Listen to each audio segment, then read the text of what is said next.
Okay, welcome to another episode of the Impact Podcast. We are so excited that you joined us. We have a special guest today, and we'll get to her in one moment. But I am Aaliyah Johnson Roberts, and we have Dr. Obiama Martin. Damaris Alvarado Rodriguez.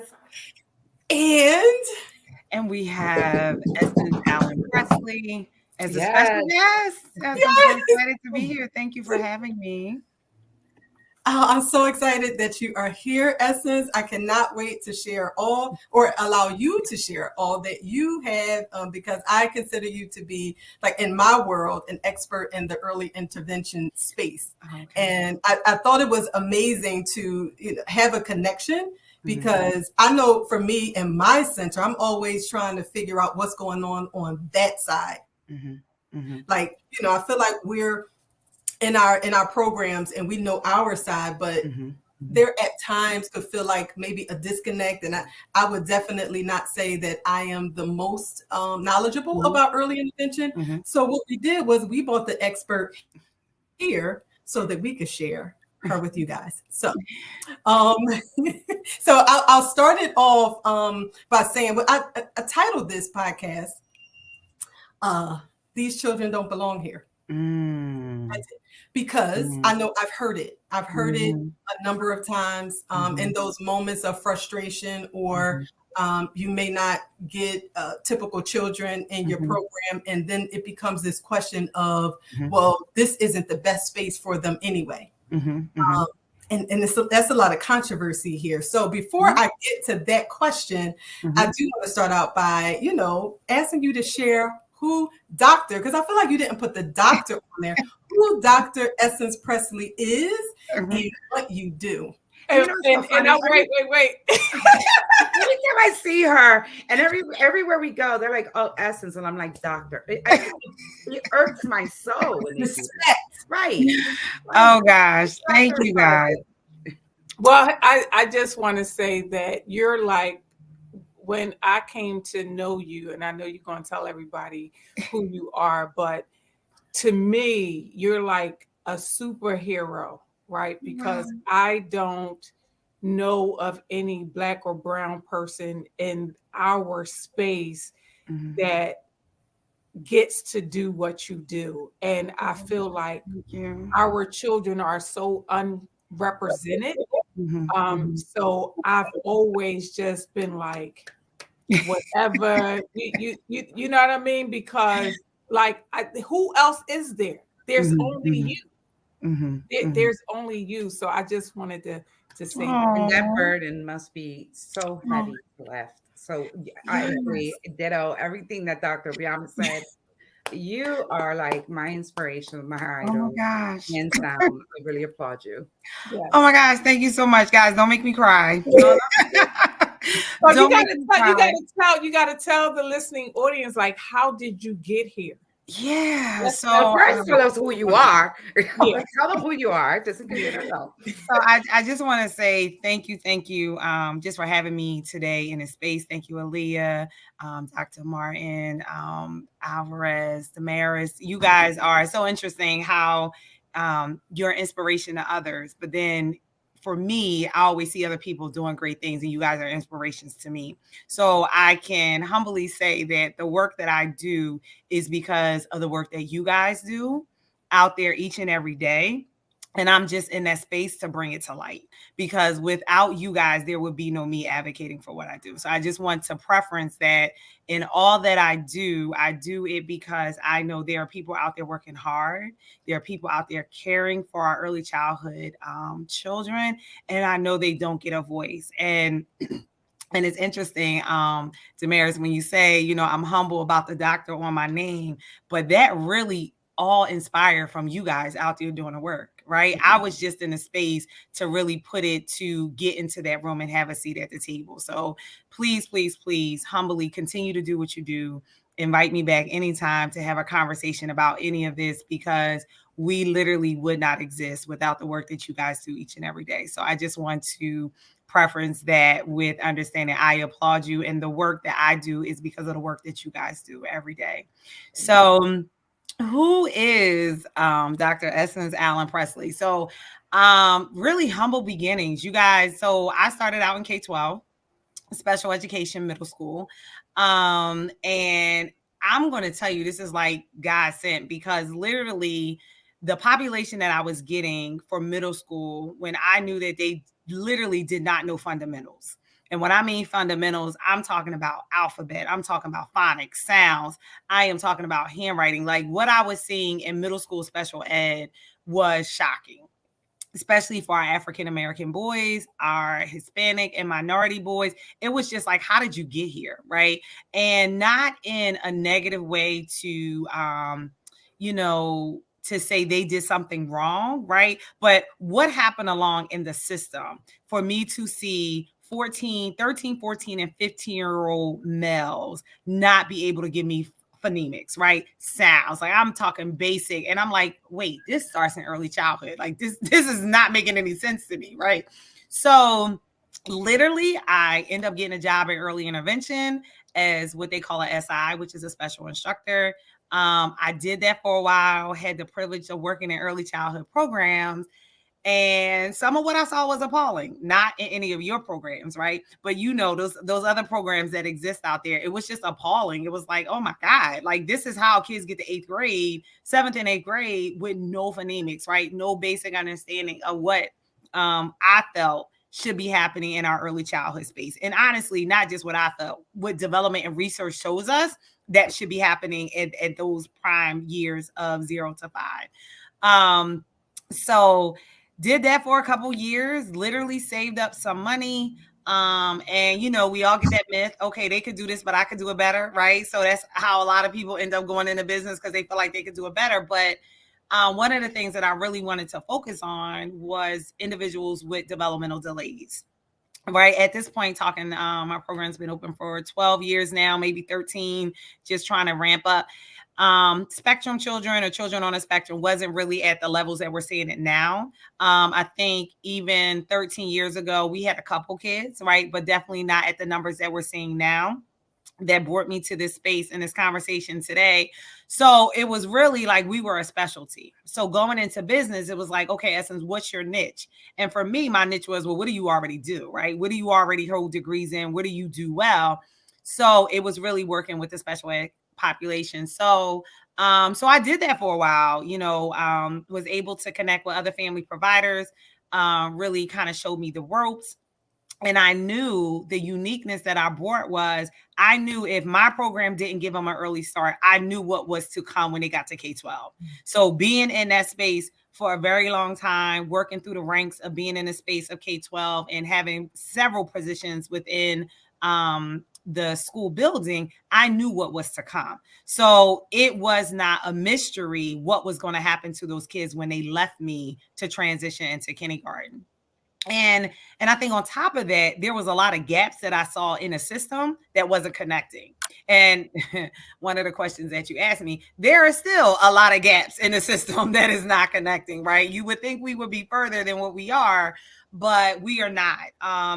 K-12 and EI and early childhood does not have conversations system-wide to the levels that they should with the people that have the expertise at the table, right? So conversations may be happening, but if they're not happening with the people that are doing the work, the people that see everything at the table, we're still a broken system. And I think I'm confident when I say I still feel like we're broken down. So, did that work for a little while? Somebody presented me with an opportunity to go back to school, which, I was like, but I did.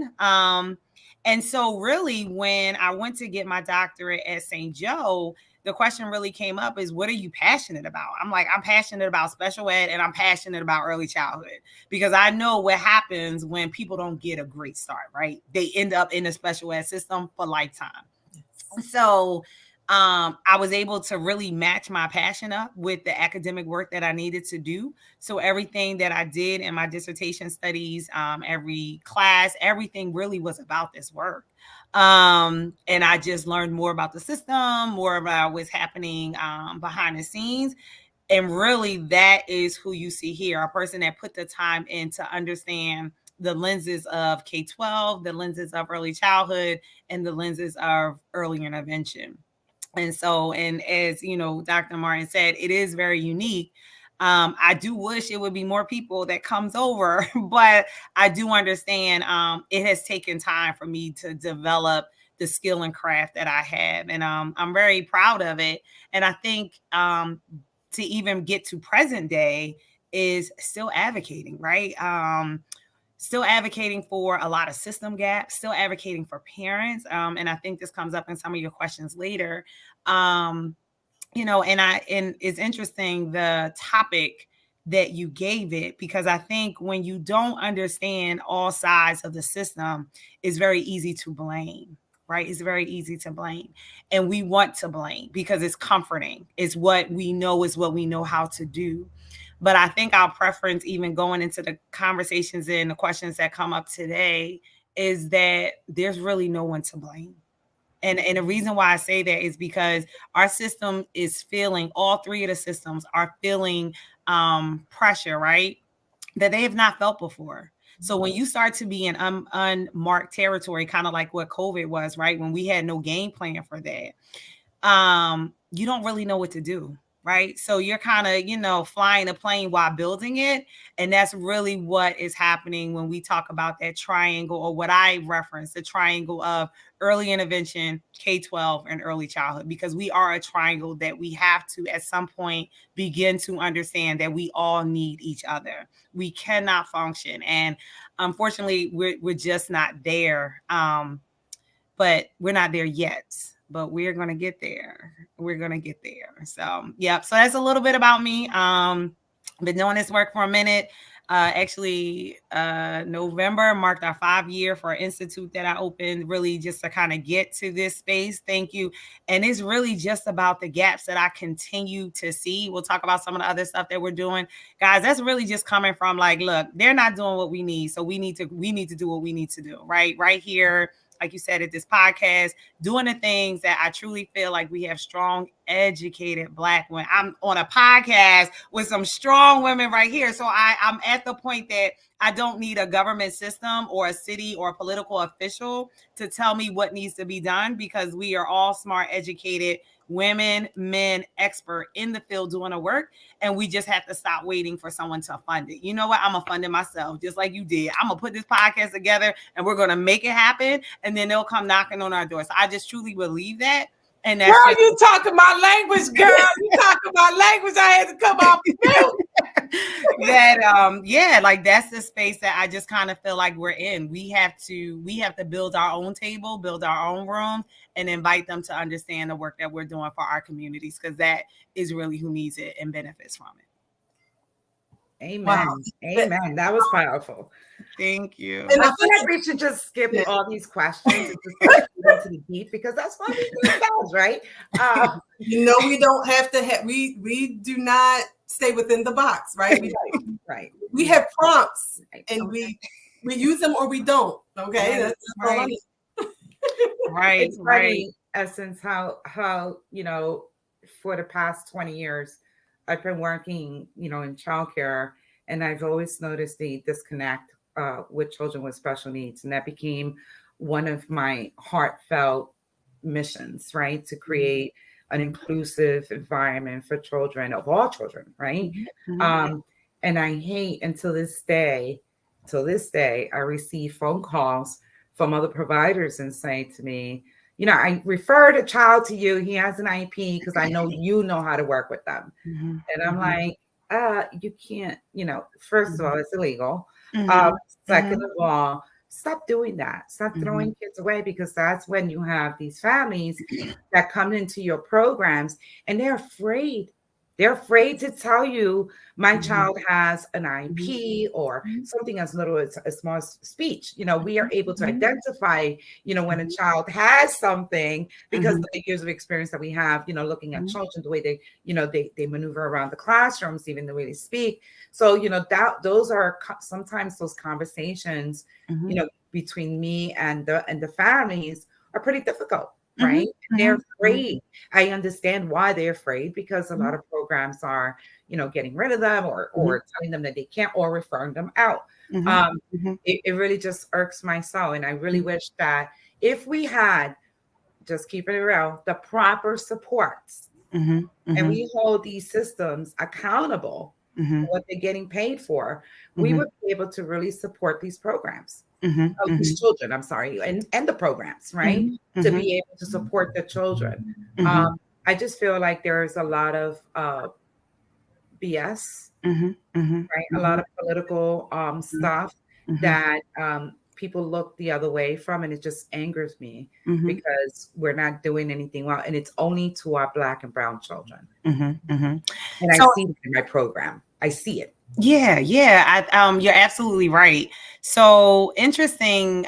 So one of the things that, and I'm glad we're having this conversation, and Damaris, you bring up several great points, is that so just to give you a little brief history, funding comes with objectives, right? They come with goals.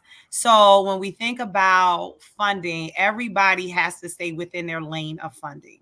Now, that is a political advocacy space, but I also say it creates a space for opportunity, right? So what EIEI did was create that space for opportunity where funding did not or is not restricted. And I think because and even talking to, leaders and other people that work inside of the triangle system, again, which is early intervention, early childhood, and K-12, they have a desire, I can genuinely say, to do more. But when funding restricts what they're allowed to do, that's where frustration starts. And that's where we have to see, you're exactly correct, that level of advocacy step up, where we have and we make people fund in areas where gaps exist. And those gaps are there. So for me, I get it. I don't like it, right? But I get early intervention can only literally fund for direct service, which means speech therapists, OT therapists, physical therapists, nurses, special, they are only getting paid to work with the child. They are not getting paid to educate you as the provider, right? I get that. Did that space. I understand, right? Early childhood has a little bit more flexibility when we're talking outside of CCW dollars, right? There is some money there that they could utilize, which we continue to advocate for, that they can put some work together, because there's a lot of research grants that come out that you like, really? We got to pay them that much to do that? We already know the answers, right? But there are some dollars that they can put to really figuring out how can we work those systems together, right? K-12 is literally only funded to do K-12 stuff. So they're at the point, they're on the backside of the system where we can't do nothing until the parent is in our space, right? But then I think we also have to, and you kind of hit on it, deal with the dynamics of the family, right? So first thing I always say is nothing, never, ever, ever, ever, never, ever, ever, ever, never, ever, ever prepares a family for the understanding that their child may not ever talk to them, that their child may not ever do what they see the kids running down the street doing, that their child may not ever be able to go to a birthday party or socialize with anyone. Nobody ever prepares you for that. So let's just deal with the family, right? Every time I say it, I always get chills. Let's just deal with the family having to process that my child is going to be different for the rest of their life. You could drop the mic right there, because if you're a parent, you walk away understanding, whoa, how do I deal with that, right? So the thing that I try to tell early childhood providers, like you said, and they call you because they know you have that sensitivity muscle, that I call it, and that humble muscle to have a conversation with a parent that's difficult. And a lot of our early childhood providers and programs, they're not in a space to have a difficult conversation because they're not sensitive to know what you are getting ready to say to this parent is, one, confirming what they already think or have suspicion about. and that you are bringing it to their front door, that I am telling you that something's going on with your child. We're not even talking about getting to the acronyms that they got to learn, the 1,000 pieces of paperwork that they got to sign, the 15 people that got to come in their house, out their house. We're not even talking about that. We're just talking about the conversation of, you're telling me my child is not developing like the other 15 people in that classroom. That who's prepared for that, right? So one of the things that I always say is that early childhood programs, you got to have someone on your staff that, one, has that temperament, has that level of understanding, right? Has that caring and compassion to sit with a parent and let them process that. That might take a parent, first of all, some parents forever to process, right? But then be willing to say, I want you to start the process. So when providers say parents are in denial, they're not in denial. They're trying to process what the heck you telling them. Some of these parents are processing that my kid is never, ever going to talk to me. And I say that loosely, right? Because we don't know where research is going to take us. But right now, my kid can't even say, I love you. Right now, my kid can't even say mom. So so the balance that I have for the kids is because I get it. I get it. Right. And so once we get our early childhood programs, directors, teachers to take a step back and just walk in their shoes. We're not even talking about parents and families that are married. So now they're dealing with, what did I do wrong during pregnancy? What did he do wrong? Did I not do this? Should I ate that? Looking up every remedy online, right? Well, I shouldn't have did this, right? So we're not talking about that process that they go to. And humbly, we all say we've been there, right? What could we have done differently? We're not talking about siblings. We're not talking about if the parent has multiple children. How are those children adapting to that? Where is the frustration happening? We're not, and mind you, we haven't even gotten to self-care yet. We're not talking about how is that parent dealing with their job, right? And their space of, you always calling me because my child didn't do what you needed them to do. So you need me to come sit or pick them up. So you're not even talking about employment. So wait. I got to interject here, because what I hear you saying from a holistic perspective, so many points. And so I'm only interjecting so that the listening audience get it, right? Because it's layers to this. And 10 years ago, to the point that you made earlier, they weren't diagnosing the way that they're diagnosing now, and we didn't have as much, right? Mm-hmm. And so the gaps that you experience, that we experience, are greater. Mm-hmm. They're magnified, mm-hmm. right, from before. And so as a parent who have children, mm-hmm. with IEPs and 504 plans, right? Mm-hmm. And have been a part of that community since they've been born. And mm-hmm. I have 5, mm-hmm. right? All of them. Right.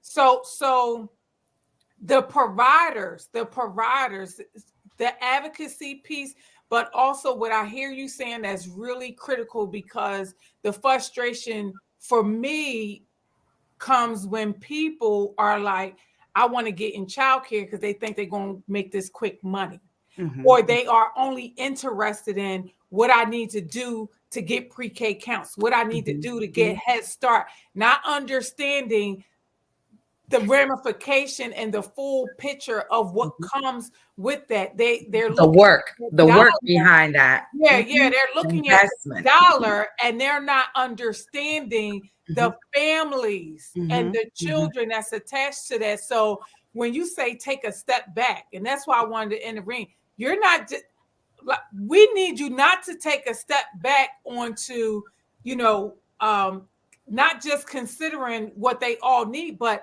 is this your passion? Because if you're not passionate mm-hmm. about all children, mm-hmm. Mm-hmm. you shouldn't even be in this work, because you don't get to, mm-hmm. and providers think, not all, that they get to choose. Right. You don't get to choose when, right. to your point, when there's funding mm-hmm. connected. Mm-hmm. Now, if you want to be private and you want to be on your island and you got all, then you get to choose. Right. Okay, I want to interject, but also because I want to say this. I feel that teachers and the staff that I've been, you know, Mm-hmm. with, we have a high percentage of children with special needs. Mm-hmm. About 48% of our program is special needs. You know, Mm-hmm. we went to PBIS, we went through all of those trainings to be able to support that, because we knew that in our programs was like a safe haven. Right? A program that families felt safe in.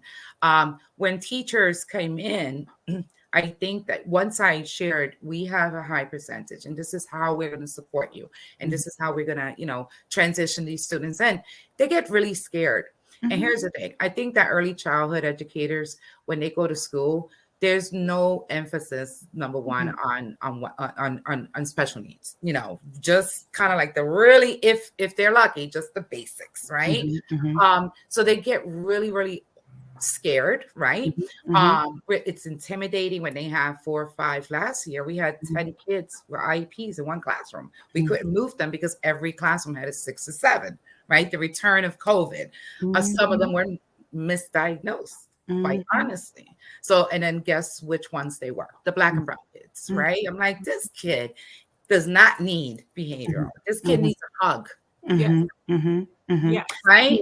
Right? You understand what I'm saying? And most of the times when the teachers come to me and say, oh, you know, I really don't know, I'm like, give me an ABC report. If it's not in writing, I don't want to see it, because I need to see the trends, right? Or I respond back to them, did you give them a hug today? Because you don't know if this kid is hungry. You don't know what this kid went through at home, right? Maybe this child wasn't hugged today. Have you tried that? Kill them with nice, you know, with kindness. Sometimes that works, sometimes it doesn't, right? But we try to find like those positive strategies, right, with these students. But what I've noticed with every teacher that comes in, they are definitely intimidated. They are scared even before putting in the work, right? And they have this because they're not experienced, but they also weren't taught. Yeah. So I think you bring up a very interesting part, and I'm a plug the higher ed's responsibility into this in a second, because see, there's accountability on all levels. And so when you start to understand what is happening in the system and then what's not happening, and again, these conversations are not happening, right? Or they're happening with people that don't really know what's happening, right? So I think you're absolutely right. I mean, to just get to the teacher's perspective of training, right? So one of the things that I always share, special education is a learned practice. We are a learned practice, meaning there is no PD that's going to ever prepare you for what I learned every day when I deal with a child. And that's the misconception right there. So I'm going to just let that sit, because people think they got magic answers to deal with our kids that have different abilities. We are a learned practice. I mean, we go in practicing and learning, right? Now, I'm not taking away from the very fundamentals that Damaris mentioned, because there are some fundamentals. The fundamentals are, you need to understand the basic signs, symptoms of each disability, the 13 that are out there. We can't take away from that, right? That's fundamental. That's the theory. But the experience practice is, it shows up for every kid so differently. Yes. And so one of the things that my institute created was, I could give you the fundamentals, but then what I want you to do is give you the evidence-based practices that we know have worked. So then you now can start to shift and use and apply, and that didn't work. People think special ed, and it frustrates me, especially when people see people doing, oh, I'm going to do a 2-hour PD training. You can't do a 2-hour PD training on what I have learned in 20 years and still continue to learn with each child that enrolls or comes in my presence that is showing up different, right? Let's just use the popular one, autism. And it's the same thing over. Right. And there's no depth to it, because they really don't have the knowledge, because again, it's a learned practice. Us that's in the field that are doing this work, and it is a lot of early childhood SIs and out there, they really never get to time to come out to teach other people, because the caseloads that we carry are so high, or if they're doing it full time, it's just like, I'm just saying it. You never really kind of get out to show other people. I'm one of the very unique ones that have come out and try to teach and turn this back, but it's a learned practice of what we do. So just like teachers, you're figuring out, you're trying different things. We do the same thing. well, all 13 disabilities, right? We're trying, we're figuring out. And so I agree, all of our teachers need to have fundamentals, and we'll bring the higher eds in here, right here. Even with the higher eds, most of 3 courses that the state, and that's if you're getting certification, but they have one course. I teach with CCP. I think they get one special ed course. So I can't give you everything you're going to need to learn in 14 weeks because only thing I'm giving you is theory. So to Damara's point, you really are never getting any practice, right? Because each kid shows up different. So I think the point that I would want to walk away with for teachers and educators, this is a learned practice. This is literally, like you said, observing, pulling some things out, looking at some evidence that we know have worked. But literally, the basic thing for my job is patience. I have patience to understand when a kid's going to get it right, when they're going to get it wrong, when I need to, do some reinforcements, when they playing me, right? I got one now that he just totally playing him. I'm like, we going to walk up these steps because I know you know how to do it, right? And smile, and you're right. And at the top of the steps, Damaris, I'm going to give him a hug, say I love you, and you're going to go walk back down the steps when we're finished going to. But those are the things, right? But that may not be what I need to do with another child. Right. So where it is really, people think there's like this one snap. It's not a one size fit all approach when you are dealing with children that have different abilities. It is. Yeah. And that is the thing that I think when we walk away with, I agree that every educator needs the fundamentals. But I can tell you, K-12 teachers, they have the same issue. If you go in any side of the K-12 schools, they're saying the same thing. We don't have any training. We don't know what to do with these kids. They need to be out our class. They said it when I was in K-12, right? So they saying the same thing. So it lends to the system is broken. That's what it lends to. Right. So it's a broken system. It is. So here's the question, and I think you guys are power women on here. When a system is broken, do we keep trying to fix it, or do we try to work on a new system? So with the Education Institute for Early Intervention, what we decided to do 5 years ago, okay, I can't keep working because, that's the definition of insanity, right? Doing the same thing over and over again, expecting a different results. So our philosophy is now, okay, so how can we build up a system that is how can we look at what is absent? So when we developed our early childhood special ed diploma, which we're hopefully in the final stages of it being our apprenticeship, we developed that because I know what it's like to be a teacher in a classroom, and I don't know the difference between autism or developmental delay.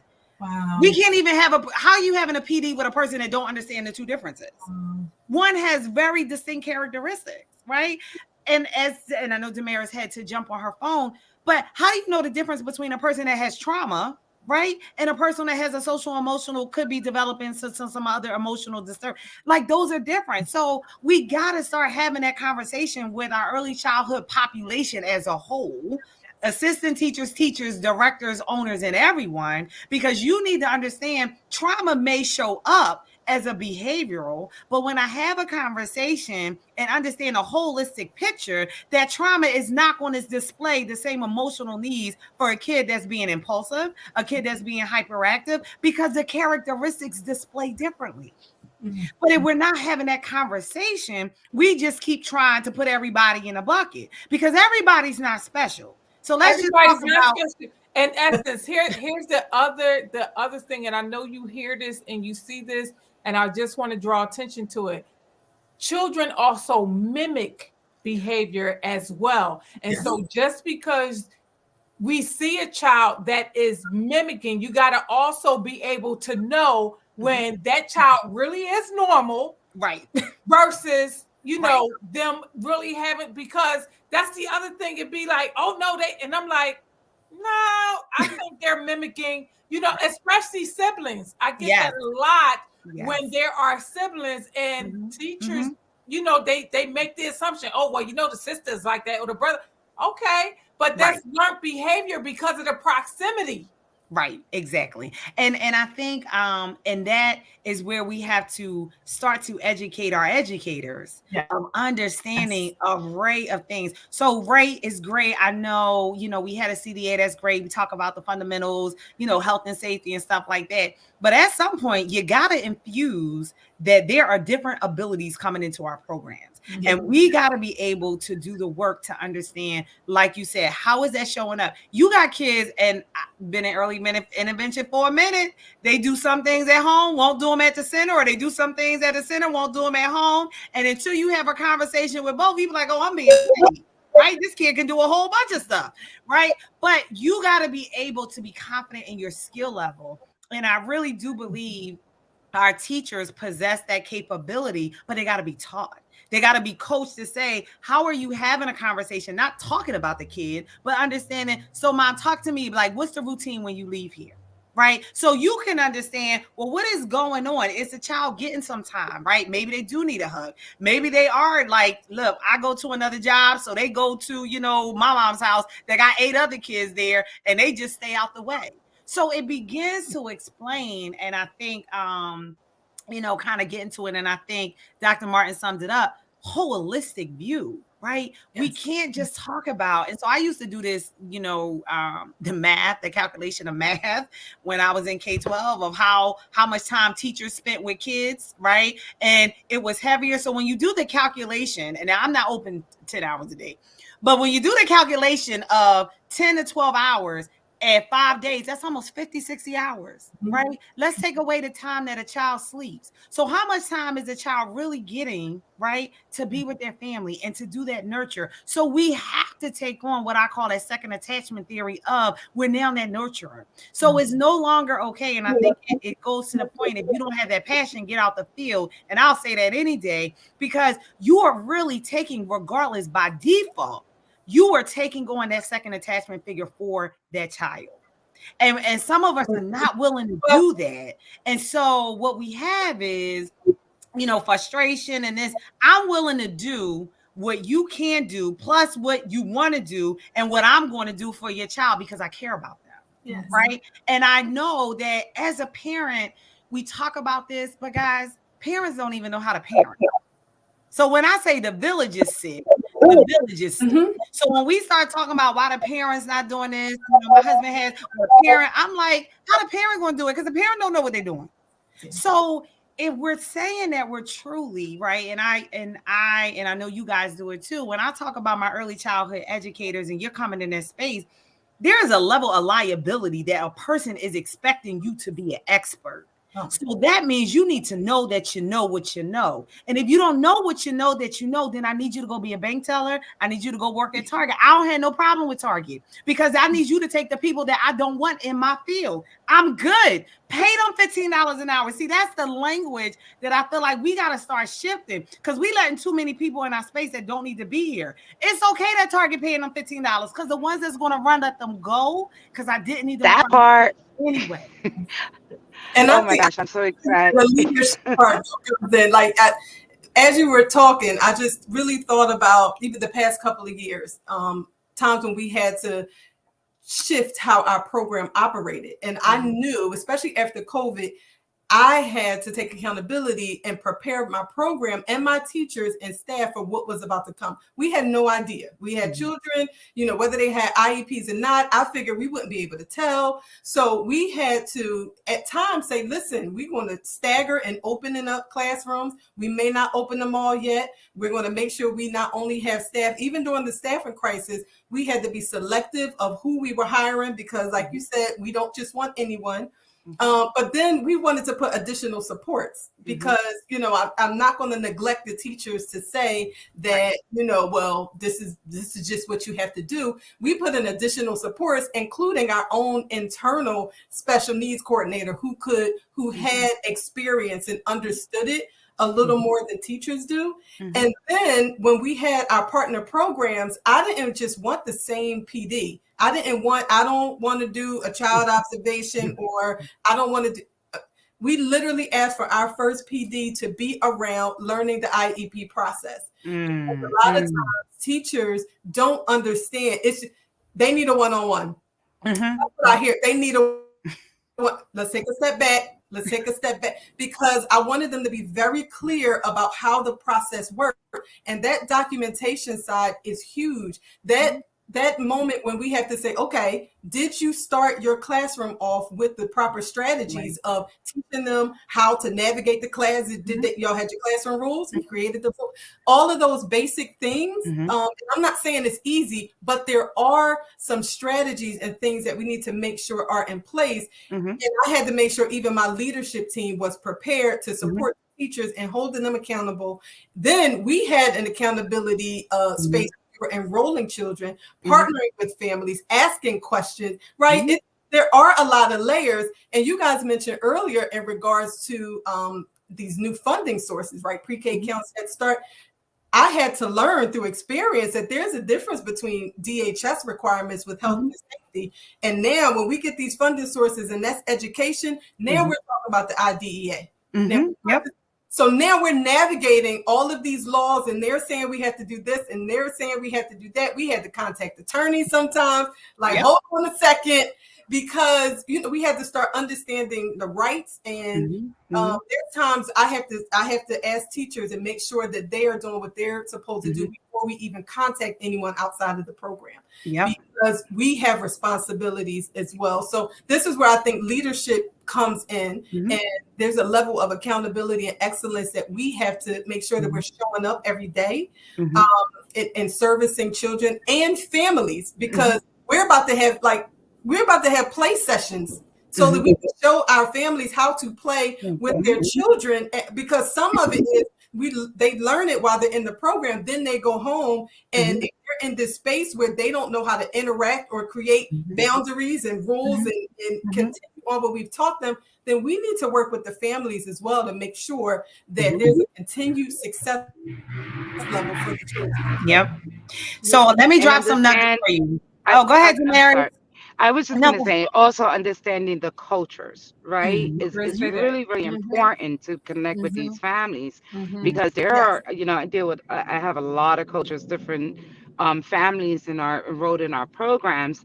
And there are some cultures that are just not, they just refuse to acknowledge it, right? Because it's a cultural thing. It's an embarrassing thing. And once they start connecting with the programs, right, and trusting, right, the trust barrier is there, that they know that you're in a safe space. We're not here to criticize you. We're not here to change your culture and your beliefs. We're here to help your baby now before they get to kindergarten, right? To get them an early head start. That's what it is, right? I feel like that family partnership, a lot of programs don't have. So there's like a big I want to say big wheel here, of things and items that a lot of programs are not doing, maybe because they don't have the resources, right? We have second step. So when we use the second step to fidelity, it works. It works. I know this because I see it in action. When teachers do not use it, those are the ones that mostly complain. So I'll come into the classroom and we'll observe. And then I'll say, well, why don't you start using the tools that we gave you? Oh, but we're in a tree study. Not today. You're at the beginning of the year. Go. Right? So, sometimes I feel as though programs have to kind of like shift, right? And pivot. They just have to pivot to make sure that it works for a classroom. So we like to crosswalk our curriculum. Everything looks great. But if one classroom is struggling with 5 kids that are struggling in there, we have to start from the beginning. Forget what the school district said. Well, you know what? And so let me, so Aaliyah, I'm not going to get to all your questions, but I'm going to try to drop some strong nuggets for all the providers that are listening here. And I'm going to give y'all some behind the scene things that you don't know. So Damaris, I truly agree with you. Second Steps has been around for years and years and years and years. We have a coaching program that does Second Steps, that we coach people how to use Second Steps. So it's a phenomenal program. We're getting ready to drop our Gifted and Lit program, which is another one that really looks at like culture. So I totally agree with you about these, about cultures, right? And I also want to make sure that to go along with that, let's address the elephant in the room. And then I'm gonna drop the nuggets that there is a perception about Black and brown individuals with IEPs anyway, right? So we dealing with that, and I think that's and y'all probably a little older than me, so that's been going on forever, right? So we have to build relationships with our families because we have to help them understand that it's not about a stigma, right? We're so busy trying to compete, and actually that's the training I'm doing on Thursday with another sorority. It's like we're so busy trying to compete, right? Mm-hmm. So when we put competition down, even in households, they're comparing and competing. When we can put that down and just look at the development of the child, it speaks volumes, right? So on top of cultures, we have to understand when we're working with marginalized communities, it is a stigma that comes with getting support anyway, right? That's grounded in history that we're now trying to even take that culture and break it apart and layer it down, right? To get the families to support what the journey that we're asking them to walk on, because it is truly a journey. So, all right, I'm gonna drop some nuggets because I don't know how long I have, but I only think we got to like 2 prompts, but I'm gonna get to 3 because I'm gonna drop some strong nuggets. So if you guys are listening to this podcast, write this stuff down because I'm definitely going to tell you some behind the scenes stuff that does not happen.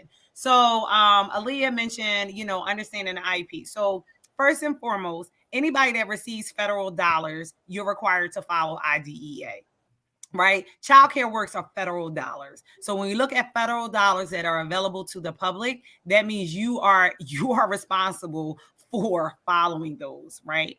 IDEA is, people usually think about it in regards to public schools. Charter schools are public schools as well, but anything that's receiving a federal dollar. This looks very different than private pay tuition programs, just like it looks different when we talk about K-12 schools that are private pay, not copay. Private pay, meaning that person is paying $10,000, $15,000 out of their own money for that child to attend that school. That means that school is not receiving any federal dollars, meaning the regulations look a little bit different. But because most program in marginalized communities are receiving some form of CCW dollars, you are bound to follow IDEA. Okay, so keeping that in mind, I get providers that call, question, and I'm like, no, you can't do that, because when you signed up to take CCIS and CCW funds, you signed up for all the regulations that goes with it. Okay, so that's the first and foremost thing, that you are to those laws. Second thing, just to kind of share, is that IEPs go from 3 to 21. So the age of 3 to 21 means that whatever a K-12 school is doing, you're doing too, because the IEP, which is individualized education plan or program, depending on who you talk to, right, is from age 3 to 21. That document is worth everybody looking at. I wish I could drop it in the chat. I'll try to drop it in the chat. I'm sorry, this is my first podcast. So I don't know like how you guys do it, but there's a site called Patan. Oh, my cursor's not even on the screen. Patan, if you go to Patan, it's a free site. It is free for the state of Pennsylvania. I actually tell people, I think it's patan.org. I'm not sure, but I'll put it in the chat. I'll share it. Yes, you can share it. Patan is an awesome and wonderful website, not only for educators, but for parents and families. But the great thing about that website is they actually have IEP documents. Okay. They have IEP documents that are what they call annotated. All right. Annotated means it gives you the language from the feds that should be in the IEP. So those are documents that you can compare and make sure that you're following. Because one of the things, so the great thing about being an independent institution is, like I told you, we don't receive funding from all those places that say what we can say and what we can't say. So the great thing about is dealing with us is we get to say what needs to be said, right? But in those annotated IEPs, and I strongly suggest that if you are a child care owner or director, you go onto Patan's website. It is free. It is called Annotated. You print out a copy of the annotated IEP because it literally tells you the language that should be under every category, right? It says what should be happening, what it should look like, what goals should look like. So you're not in the blind of what you should be following, because the federal government and even our state says, we're going to tell you. It's like not a secret, right? So I strongly suggest that people read the annotated.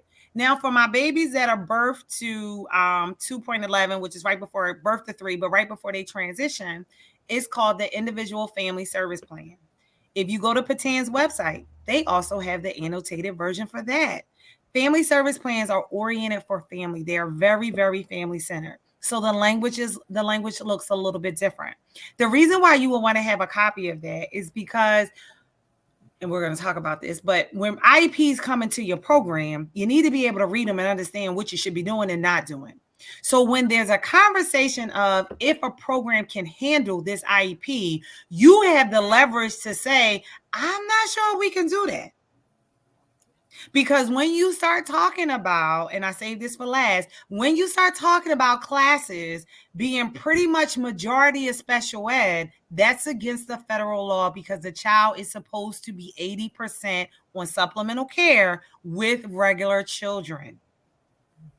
So I get concerned when my classroom, and I get it. So right, again, like I'm not saying anything like about anybody, but I'm just giving you, because when you can say, wait a minute, I have a classroom of 15, 10 of them. So this would be along the lines of a restricted classroom, which is looked down upon in our state.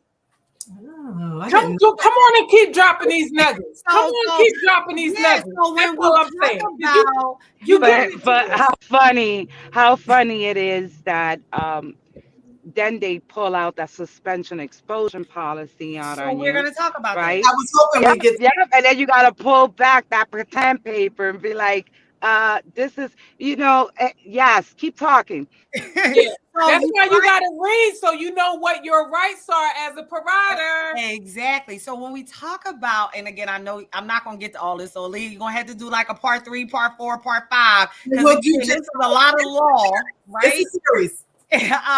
In this, but what you need to understand is the reason why you need to read the IEP is because on the back where it says most of the child's day is 80% with typically developing children. When a program says to you, I'm enrolling, by law, you cannot enroll kids that are in 10, 12, 14 kids and they all got IEPs, because that's what we call a restricted classroom, which means that IEP should be saying less than 20% of the child is going to be in with typically developing children. So what we have is, because, and again, I'm not expecting our program. So providers, if you're on here, I know you don't know this, right? So that's why I'm giving it to you. But you got to use the leverage of the law to help work in your favor, right? I don't have to. So Damaris, when we talk about suspension and expulsion, I don't got to worry about suspension and expulsion because the IEP trumps that. If the IEP says that the child is supposed to be 80% with typically developing children, and my classroom has 12 kids in there, which means their percentage is way off, then the IEP trumps whatever other policy, because it's an individualized education program, point blank. There is nothing that supersedes the child's IEP. And that is the nugget that we got to understand. So you got to understand the language in that IEP, because those percentages are there to protect you. And like I told you, the IEP is from 3 to 21. So the same thing that's happening in my program is happening in K-12. When I talk about a kid having access to typically developing children, and I'm saying they're receiving supplemental services, which means more than 80% of their day is with typically developing children, and they're in a classroom and everybody else got IEPs, I could come back at you, because that's not my kid being in a typically developing classroom with non-disabled peers. Nothing supersedes that, because that's an individualized education program for that child. Nothing supersedes that. So you guys, when you guys are figuring out, and this, again, I can't give it all to you here, but when you guys are looking at the construction of those classrooms, you got to say, wait a minute, because I got an IEP that says this kid is supposed to spend 80% of their day with non-disabled peers. So I got to look. So if I can't take it, it's not about suspension and expulsion. I got 4 federal IEPs here that said these kids are supposed to be with non-disabled peers. And that's where you highlight it and show it to whoever giving you some static, because that means they don't understand the law. Highlight. You got to highlight it. Yeah, exactly. And that's where you have to know. So understanding that annotated IEP is critical. So my school age programs, because I get calls about, I think I got 2 more I got to call back. School age programs, IEPs extend to non-academic activities. It's in the language. I'm not making it up. When you read the IEP, I promise you, everything I tell you, you'll find there. So that means when children, and this also goes to our programs that try to say kids can't go on trips and all this other foolishness, and I call it foolishness because I know the law. You can't say that because that IEP extends support for non-academic activities. So that means anything that child needs to support their education is a non-academic activity that you as the provider have the right to say this child needs support. Because if you don't give me a support, then you're in violation of the IEP. So they got to have it one or two ways. You can't have it both. You either give me the support that comes with the non-academic. For my school age programs, that's the part that extends to you. But most school age programs don't even know if kids are on IEPs. But then that's, again, a fault in the enrollment process. But for my school age programs, you should know who has IEPs. Because if that child needs support, the IEP extends to you. Right? Now, we'll talk about specific supports, though. Say it again. That's if they receive those specific supports. Whatever supports they receive in school, it should be checked for the child care program. Now, again, that comes through some conversations because that means you have some release of information on file. Everybody in your program should have a release of information because anytime you need to talk to somebody, you need to be able to pick up the phone and talk to them, right? So our school age programs, they kind of go with that too, before and after programs, because they got kids and they don't even know that these kids got an IEP or, you know, what the supports are, but they extend to non-academic. So you have to keep that in mind. Like, wait a minute, this child, or even to know what the goal is, right? We get our school age kids and we don't even know, oh, wait, they got this. Oh, that's a trigger. Oh, they not supposed. So the more information you understand, because the IEP is a federal document, age 3 to 21. So what is happening in there, you have to know that it extends to your program. So that was the first thing I want to say. Annotate it. Make sure. What's our time? Are we done in an hour? We are. Okay. That's all right. This is definitely going to be a series because it's so much information, and I don't want our audience to be overwhelmed because we understand each other. Right. But you know, those that are listening may not. So this is definitely a series that we can, you know, come back to say, okay, in this section, we're going to focus on the family component. In this section, we're going to focus on laws. In this section, because that's how I have it. Yes, even in my stuff that I do on videos and we post and stuff, I do because it's so heavy. So I think you're right. So the tips I could get you to walk away with today is go to Patan. Look at it. Patan offers free training. So wouldn't it be great to get free training from people that's actually in special ed and not a whole bunch of people thinking that they know that they don't really know? Yeah. So excellent opportunity to sign your teachers up. Patan does our state approved. They do Act 48 for certified teachers as well. So they have a lot of training on there and they have training around different disabilities. They also have different literature. So one of the documents that they used to have, I haven't checked recently, they used to have an acronym sheet. Oh my God. So providers, directors, owners, you need to get the acronym sheet because I know I done spit out some acronyms. You should have that because you need to know when people show up in your program spitting out acronyms, you need to say, hold up, let me see what you're talking about, right? You don't just go along with it. People just be going along with stuff like, wait, you don't even know what you're agreeing to. So I think the walkaway point to Dr. Martin's point is go to Patan, check it out, look at the forms, even evaluations that are done by psychologists. They have annotated versions of evaluations. You have the right to request an evaluation. There's so many rights that PCE programs have that they haven't tapped into that can really help and support their program. I don't even need to talk about suspension and expulsion if I just get people to do what's right within IDEA. So Dr. Essence, can we wrap up with number one, go to Patan, but also for the providers that are listening that have never heard of you, don't know anything about you, how can they find you? Can you say what your contact information is and then also put it in the chat so we can share that out as well, because you are an amazing resource and you guys can hear that she is like just a well, right? Just the well, and she's passionate about it. And so we definitely want you to be able to get in contact with her, because I know, I can only imagine those of you that are listening, like, where's she at? Where's she located? I need her. I need her. And so we want to make sure that we can get in contact with you. So no problem. And guess what, Dr. Martin? I don't even charge people. You just call me, right? You don't need, Aaliyah, don't be calling that lawyer before you call me, because I probably can go through half of what you need before you spend some money. Because guys, I am a childhood provider. Like, I care and I want us to grow. I want our communities to be strong for my grandkids, for generations to come. So it is about, we have coaching programs, we have other things we do. But to talk with directors to make sure they're not caught up, because I know how hard it is to build a business, and so do all these ladies on here. And at a blink of an eye, I do not want to lose my business because of ignorance, right? So I believe that as a business owner. So I always tell people, so my contact information, I put our website on there. It's eiiservices.com. You can check out which stands for the Education Institute for Early Intervention. We do a lot of services. We have 5 pillars under there, but check out our website, my contact information, my cell phone. So our business cell phone number is 267-415-6724. So again, that's 267-415-6724. And people can always email me. Now, I work just as hard as all these ladies on the phone. So I always say, give me 48 hours to get back to you. But my email is epressley@eiforei.org. So you're welcome to email me. I also want to put our helpline in. So thank you. Real quick, real plug.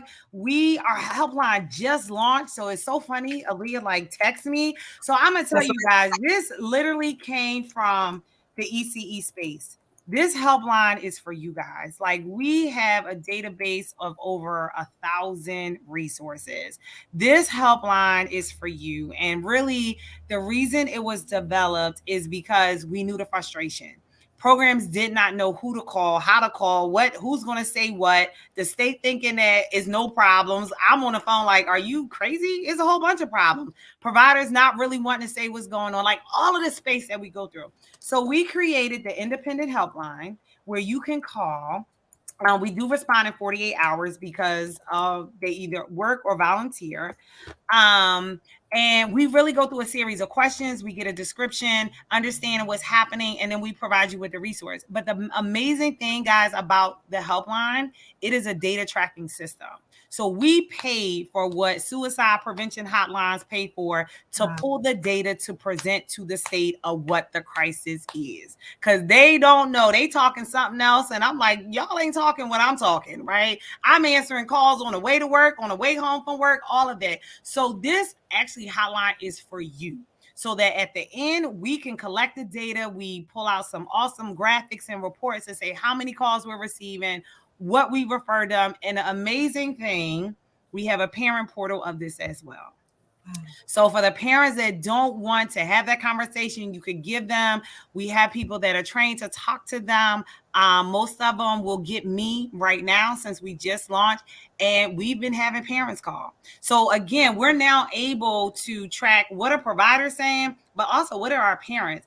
And so, Essence. And I truly believe. Oh, I'm sorry. I didn't mean to interrupt, but do you have a parent advocate also? So we don't have no parent advocates. We have a proposal in for that, but we don't have any parent advocates because there's a couple grants out there that's supposed to be doing that. Damaris, they got all me. I can advocate them right on up to the state, even if they need due process. But the goal is to really train some other individuals. And that's one of the proposals that we have out there. Because again, I can't clone me. But we're looking to do this so we can get the data to support to get funding, right? Because everybody wants to see is there a need. But yes, Tamara, that is in our space. But we really want to train our parent coaches, is what we call them, to really be not just in autism, because I think that's just the new thing, not the new thing, but we just have a lot of people growing in that space. Right. But there's a lot of other disabilities out there that parents are really struggling with. So we want to make sure we have a balance of parent coaches and making sure that they're really to lock arms with families and to really help them in an early childhood space. That's our goal. So for providers and for parents, the helpline is there. Again, a tremendous amount of resources there. And this is for us. Like, this is for us. No kickbacks. This is just me saying I'm going to invest in this, and this is what I feel like, our leaders need, and we're going to do it. And we're not going to get permission. We're done asking permission to do what we need to do for our communities. I'm over that. That's it, Pat Shield. I love it. Oh my gosh. This has been another Impact podcast. You have been listening to the voice of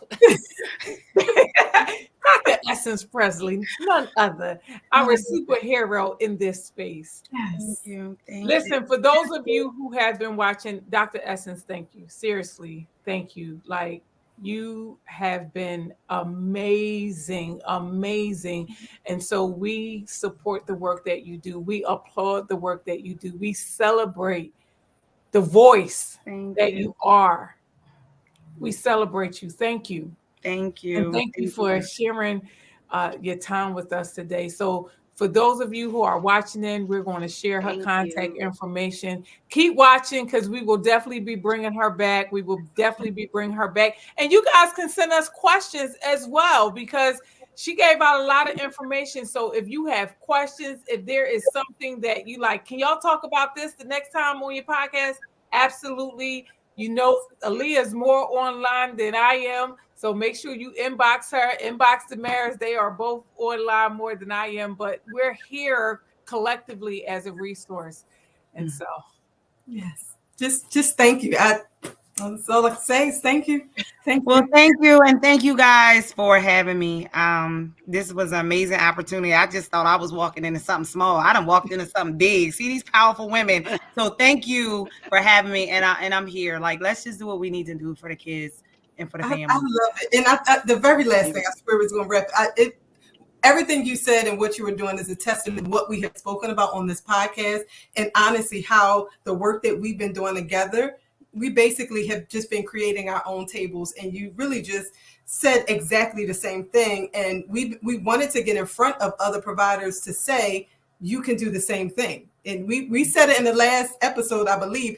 Come to our sandbox and come join us, and we can all do amazing work, because you're in the early intervention. We all have our spaces, but together we are so much more powerful, and we can create our own large table and create our own funding pools. So for you, I pray for all the funding you need to have endless volunteers and people to grow this, because I'm not even sure how you are doing all of that work, but right. So continue, thank you. Prayers for continued blessings, and thank you for pouring into us today. You gave way more than what I asked, and we could have been doing this for hours. We'll come back. Thank you again. Thank you guys for watching, and we'll see you on the next episode. Thank you. Thank you.